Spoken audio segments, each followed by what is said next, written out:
সবাইকে স্বাগত আমাদের এই গল্প চ্যানেলে। আপনারা এই গল্প চ্যানেলটি লাইক, কমেন্ট অ্যান্ড সাবস্ক্রাইব করতে ভুলবেন না এবং অবশ্যই বেল আইকনটাকে ক্লিক করবেন সবার প্রথমে আপনাদের কাছে পৌঁছানোর জন্য।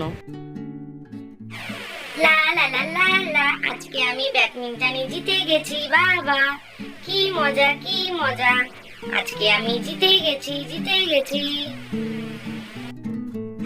যা, ওখানে একটা মেয়ে পড়ে গেল। এই মেয়ে তোমার কি হয়েছে? এই মেয়ে ওঠো। আমি মাথা ঘুরে পড়ে গেছিলাম। আমি গত দুদিন ধরে কিছু খাইনি। আমার সৎ মা বাড়ি থেকে বার করে দিয়েছে। কেঁদো না তুমি আমার সাথে আমার বাড়ি চলো। আমার মা অনেক ভালো, দেখবে। ওই দেখো পরি, ওই যে ওটা আমার বাড়ি, চলো যাওয়া যাক। তুমি কোনো চিন্তা করো না পরি, আমার মা আছে ওখানে।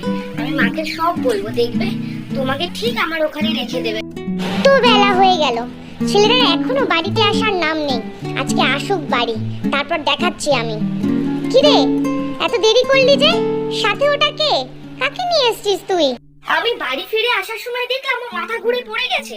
ওখান থেকে তো আমি নিয়ে আসলাম তোমার কাছে। দুদিন ধরে কিছু তা তুই ভালো করেছিস তুই এখানে নিয়ে এসে। কি নাম তোমার? আমার নাম পরি, আমি ওই পাশের গায়ে থাকি। আমার সৎ মা কালকে আমাকে ঘর থেকে বার করে দিয়েছে, আর আমাকে দুদিন ধরে কিছু খেতে অবধি দেয়নি। আমি কি করব, কোথায় যাব, আমি কিচ্ছু বুঝতে পারছি না। আয় তোরা ভেতরে আয়। পরিমা, তুই আজ থেকে আমার এখানে থাকবি, আমার মেয়ে হয়ে। আমার ভোলা যেমন আমার সাথে থাকে, সেরকম তুইও আজ থেকে আমার মেয়ে। তোরা দুজন আমার চোখের মণি হয়ে থাকবি, আর কোনো চিন্তা। কি মজা, আজ থেকে আমরা দুজনে একসাথে থাকবো।